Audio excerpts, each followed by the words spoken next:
고린도전서 4장 1절에서 5절 말씀 김신상님 봉독해 주세요. 사람이 마땅히 우리를 그리스도의 일꾼이요 하나님의 비밀을 맡은 자로 여길지어다. 그리고 맡은 자들에게 구할 것은 충성이니라. 너희에게나 다른 사람에게나 판단 받는 것이 내게는 매우 작은 일이라. 나도 나를 판단하지 아니하노니 내가 자책할 아무것도 깨닫지 못하나 이로 말미암아 의롭다함을 얻지 못하노라. 다만 나를 심판하실 이는 주시니라. 그러므로 때가 이르기 전 곧 주께서 오시기까지 아무것도 판단하지 말라. 그가 어둠에 감추인 것들을 드러내고 마음의 뜻을 나타내시리니 그때 각 사람에게 하나님으로부터 칭찬이 있으리라. 아멘. 우리는 고린도전서 1장부터 3장까지의 말씀으로서 복음의 뜻대로 복음으로서 살아야 되는데 그렇게 살지 못한 고린도 교회에 대한 사도 바울의 책망에 대해서 우리 함께 나눴습니다. 세상의 지혜로서 하나님의 지혜와 세상의 지혜, 또 십자가의 도와 또 말의 지혜, 이렇게 대조를 이루면서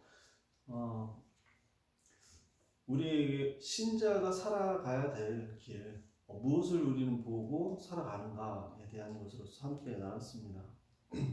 세상의 지혜에 의해서 고린도 교회의 사람들이 당을 짓고 그 안에서 분쟁이 일어나고 시기하고 또 자신의 자랑을 삼고 또 자신이 하는 일에 대해서 그 거룩과 또 신령한 것이라고 여겼고 그것을 그렇지 않은 다른 쪽에 있는 사람들에 대해서는 그렇지 못하다라고 여긴 거죠. 그거에 대해서 우리가 함께 나눴습니다.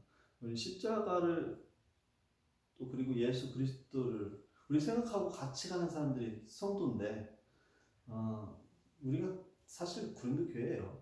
우리가 다른 교회에 대해서 또 다른 사람에 대해서 또 다른 목회자에 대해서 또 어떤 부교에 대해서 이렇게 서로 간에 대해서 자신이 옳다 또 내 자신의 하는 것들의 신앙생활이나 그런 것이 신령하다라고 여기고 그렇지 못한 것에 대해서 판단하고 그렇게 살죠. 고린도 교회에 대한 책망이 바로 우리에 대한 이야기고 그거에 대한 것들을 우리는 성경에 대한 이야기로서만 바라볼 것이 아니라 우리에 대해서 바라보고 우리에 대해서 말씀하시는 것이다 라는 것으로서 우리는 여겨야 될 줄 믿습니다. 그러면서 4장으로 이어지는데 4장의 내용에 들어가기 앞서서 3장에서 어떤 내용들로 나눴었냐면 누가 심고 누가 물 준다 할지라도 자라게 하신 분은 하나님이시다. 또 누가 집을 짓는데 큰 공적을 세운 것처럼 보여도 머릿돌 대신 그리스도에 바탕되지 않고 또 머릿돌 대신 그리스도와 같이 서서 그 집이 만들어지지 않는다고 하면 그것은 무너질 수밖에 없다. 연약하다라는 것으로서 함께 나눴습니다. 그건 무엇을 얘기하는 거예요? 다 하나님께서 이루어주신 것이고 내 옆에 있는 사람이 부족하더라도 내 옆에 있는 교회가 부족하더라도 하나님께서 이루어주신 것이고 하나님께서 이루어가고 계신다는 믿음이 있어야 된다는 것이죠. 우리의 신앙은 바로 그래요. 우리 교회에 대해서도 또 다른 교회에 대해서도 우리는 그 마음을 가지고 있어야 돼요. 천주교라고 해서 또 더 등한시하고 이렇게 하는 것도 옳지는 않아요. 천주교에 대해서 또 다른 어떤 교파에 대해서 잘 생각해야 돼요. 그렇다고 해서 뭐 불교가 됐든지 다른 어떤 거에 대해서 다 너그럽게 여겨라, 모든 걸 다 수용하라 이렇게 범신론적인 얘기가 아니라 그리스도 안에 있다는 것이 중요하다는 거예요. 그래서 우리도 품어야 돼요. 그리스도 안에 있는 것에 대해서. 그렇지만 진리의 밖에 있다든지 진리를 왜곡한 것에 대해서는 굉장히 철저해야 되는 것이죠. 그래서 오늘 말씀 4장으로 어떻게 이어지고 있냐면 그렇게 우리가 어떤 한 사람 한 사람으로서 세워진 것은 의미가 있고 그 성도로서 하나님의 나라가 이루어진다는 것으로서 이어서 우리 교회된 우리가 맡겨진 그 역할들이 다 있다는 것으로서 좀 더 세부적으로 들어가고 있는 거예요. 그래서 어떻게 말씀하고 있느냐? 모든 신자는 하나님의 일꾼이고 하나님의 비밀을 맡은 자이다 라는 것으로서 말씀하고 있습니다. 그래서 맡은 자들, 비밀을 맡은 우리에게 구할 것은 충성이다 라는 것으로서 1절과 2절로서 이렇게 말씀하죠. 신자된 우리는 하나님의 일꾼이고 비밀을 맡은 자이고 비밀을 맡은 자로서의 충성을 다하는 것이다. 사실 이 내용은 사도 바울이 자신에 대한 현실과 맞붙어 있어요. 자신의 현실이 어떻냐면 자신의 사도권을 흔들고 있거든요. 자신의 사도권에 대해서 의심하고 있고 그걸 부정하고 있는 사람들이 있었어요. 그래서 분파가 나눠져 있던 것들 중에 하나의 모습이 뭐냐면 사도 바울의 사도권을 인정하지 않는 부분들이 있었다는 거예요. 그러니까 사도 바울 입장에서는 그 사도권이 흔들리면 자신이 전한 복음에 대한 것에 대해서 의심하기 때문에 그 사도권에 대해서 철저히 변호하려고 했던 내용들이 계속적으로 이어지는 거예요. 그래서 오늘 말씀에서 조금 좀 나누려고 하는 부분들이 뭐냐면 충성에 대한 것들을 한번 나눠보려고 해요. 우리는 어떻다고요? 신자는 뭐라고요? 1절과 2절에서 봐야 되죠. 하나님의 일꾼이고 하나님께서 비밀을 맡은 자로서의 충성을 다하는 것인데 그 충성이 과연 뭘까? 신자된 우리에게 주는 충성이 뭘까? 충성이라는 것에 대해서는 사실 오해할 때가 많아요. 그 교회에서도 열심히 일하시는 분들이 있죠. 단장님 어떤 직함도 사실 일하는 자리에서의 직함, 또 저도 그 자리로서의 직함이 있잖아요. 그죠? 부교도 마찬가지예요. 부교도 군우 중에서 부교로 삼은 것은 부교로서 어떤 일들을 주어지는 거예요. 그리고 잘할 거라고 생각하고 잘하기를 또 바라는 마음으로 임명을 한 거죠. 그 부교도 또 뭉뚱그려서 부교로 가지만 각자의 부교가 있잖아요. 봉사 부교, 신방 부교, 무슨 부교 있잖아요. 그런 것처럼 어떤 일을 주어진 것에 대해서 열심히 일하는 것이 충성이죠. 그걸 우리는 충성이라고 하잖아요. 그런데 여기서는 그런 의미로서만 이야기하진 않아요. 근데 사도 바울이 지금 그런 부분에 있거든요. 지금 열심히 일하고 있잖아요. 그런데 거기에 대해서 인정을 받고 있지 못해요. 사도권이 흔들리고 있다니까요. 자신이 열심히 한 것, 자신이 그리스도를 전한 것, 그리고 그리스도를 전함으로써 고린도 교회가 세워졌는데 고린도 교인들이 자신을 부정하고 있으니까 얼마나 힘들어요. 열심히 한 것에 대해서 부정하고 있어요. 내가 부교로서 열심히 일했는데 어떤 한쪽에서는 왜 저렇게 하는가 모르겠어. 자기 혼자 잘났나? 왜 저러지? 이렇게. 아니면 좀 더 열심히 해야 되지 않나? 어떤 부교면 좀 더 이렇게 했어야 되는 거 아닌가? 이렇게. 그러면 나는 열심히 한다고 했는데 한쪽에서는 또 다른 쪽에서는 그렇지 않아. 아닌데 왜 이렇게 하지? 라는 거예요. 목회도 똑같아요. 목회도 사역관이 왜 저러지? 장관이 왜 저러지? 안상관이 왜 저러지? 이렇게. 그러면은 나는 나름대로 해서 하고 있는데 나에 대한 것들에 대해서 나에 대한 충성, 내가 하나님께 대한 충성, 그로서 일하고 있는 것에 대해서 내 일꾼으로서 맡은 바 일을 잘하고 있는 것에 대해서 나에게 맡겨진 것에 대해서 일하는 것에 대해서 부정하고 있어요. 사도 바울이 그런 지금 상황에 있는 거죠. 굉장히 속상한 일이에요. 그것만큼 좀 속상한 일이 없을 만큼 자신이 한 것에 대한 부정, 그건 굉장히 아픈 일이죠. 자기가 자녀를 키웠는데 자녀가 커가면서 우리 아빠, 우리 엄마는 진짜 나한테 해준 것도 하나도 없고 이렇게 하면은 마음이 굉장히 슬프죠. 근데 제가 커가면서 그런 때가 있었던 것 같아요. 마음이 아파요. 마음이 아파. 부모가 얼마나 많이 아팠겠어요.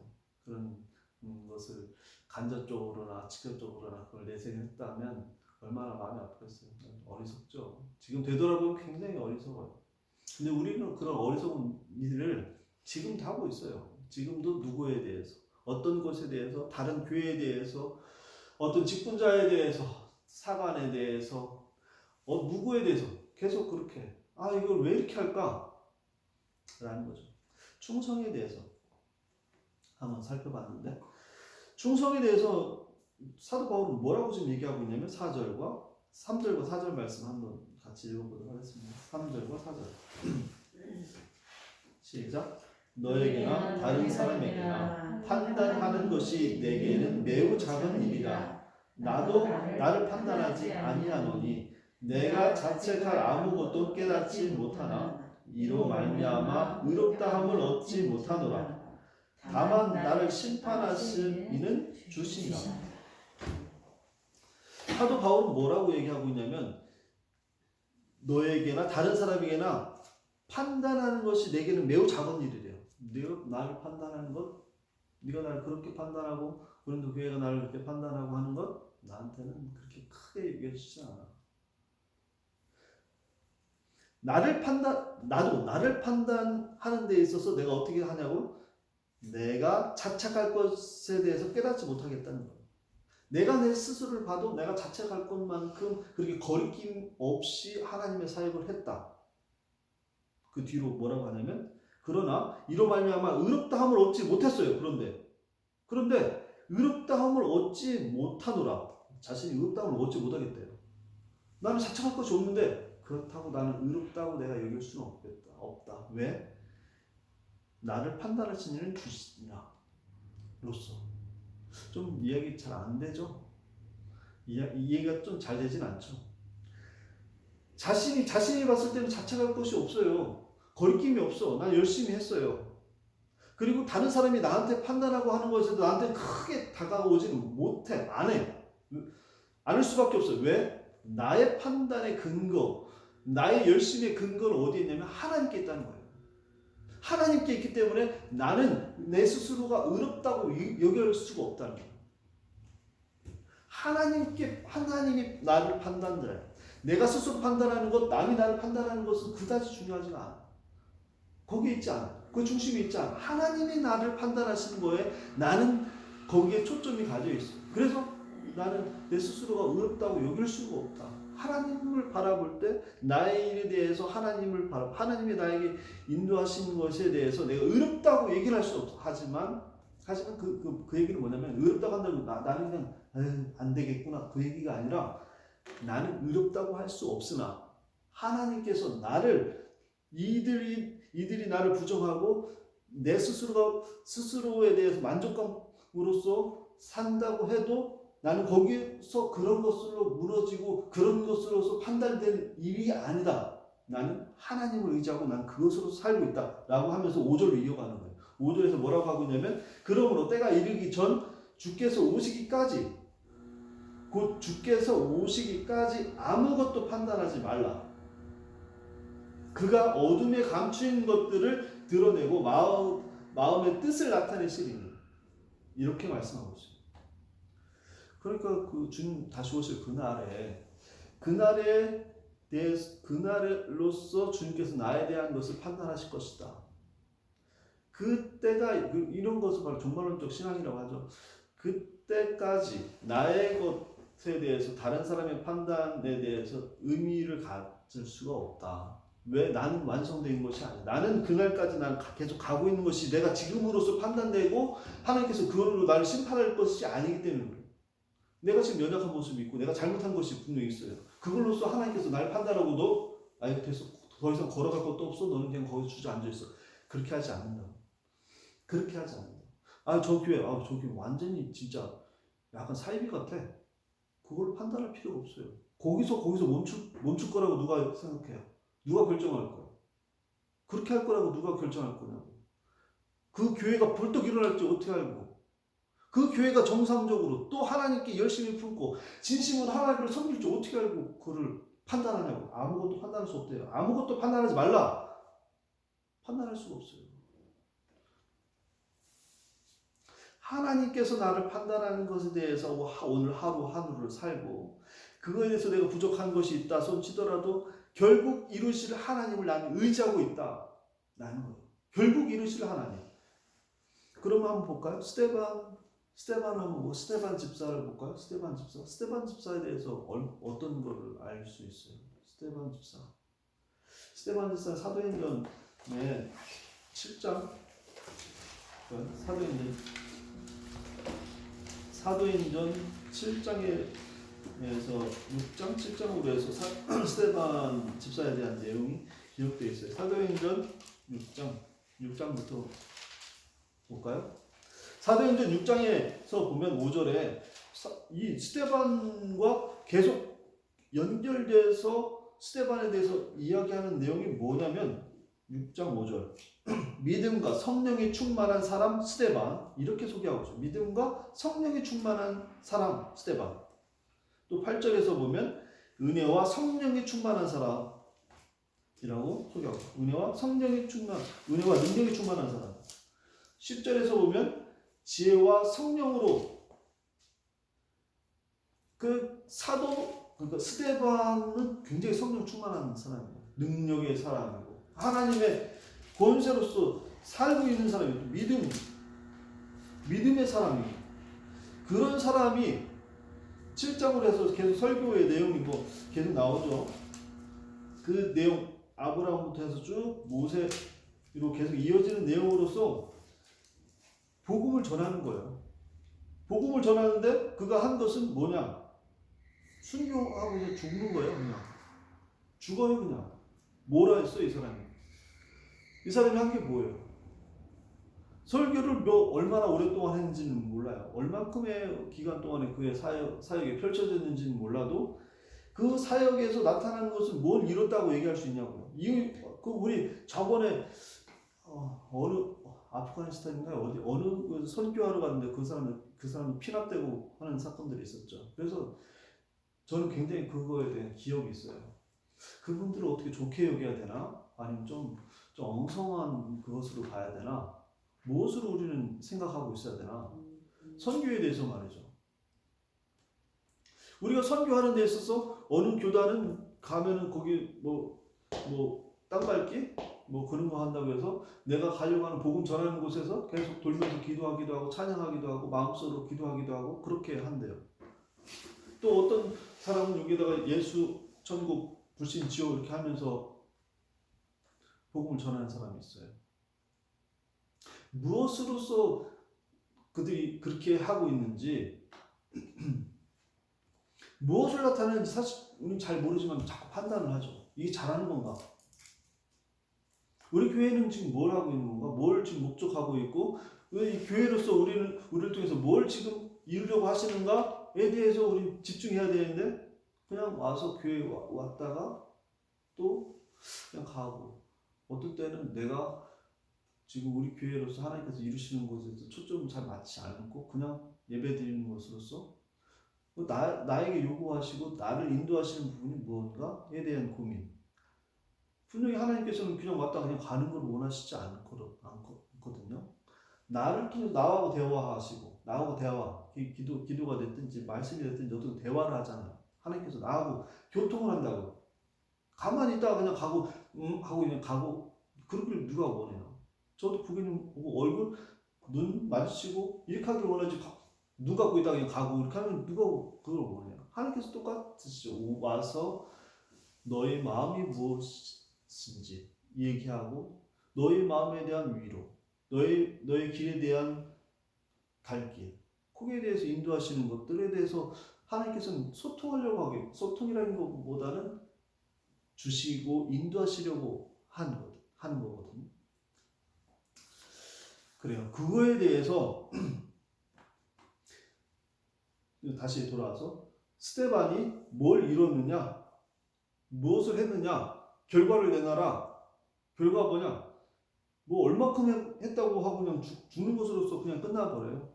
그렇게 성령 충만하고 믿음이 있는 사람인데 죽는 것으로 끝나요. 사도 바울은 교회도 막 세우고요. 그러면 객관적으로 그냥 평가하자고 하면 사도 바울은 대단한 사람이고 스데반은 그냥 있다가 그냥 허무하게 죽었네 이렇게 끝나지만 스데반의 사역에 대해서 그렇게 평가할 수가 없어요. 스데반 집사에 대해서 그렇게 평가할 수가 없다. 스데반의 그 믿음, 능력과 성령 충만과 말씀으로 사는 그의 것을 통해서 복음의 역사들이 쭉 이어지는 거거든요.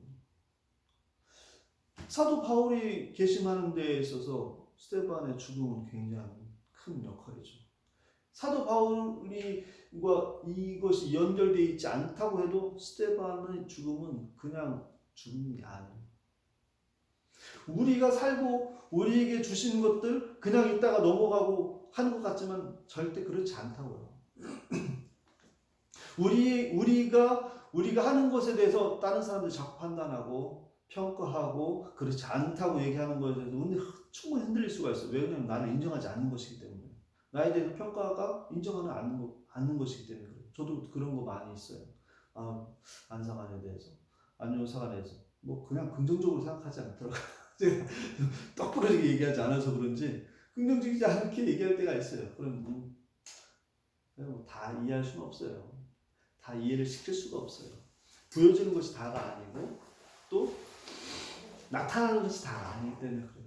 지금 나타나는 것으로서 판단하지 말자고. 거기서 우리 끝나지 않거든.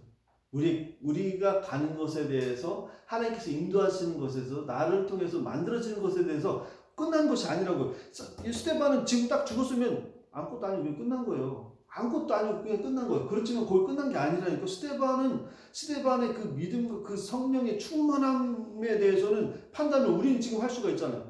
대단하신 거구나. 하나님 앞에 굉장히 충성된 길로 간 사람이구나. 우리는 그렇게 성경을 통해서 판단이 돼요. 지금에 와서 그 당시에는 안타깝지.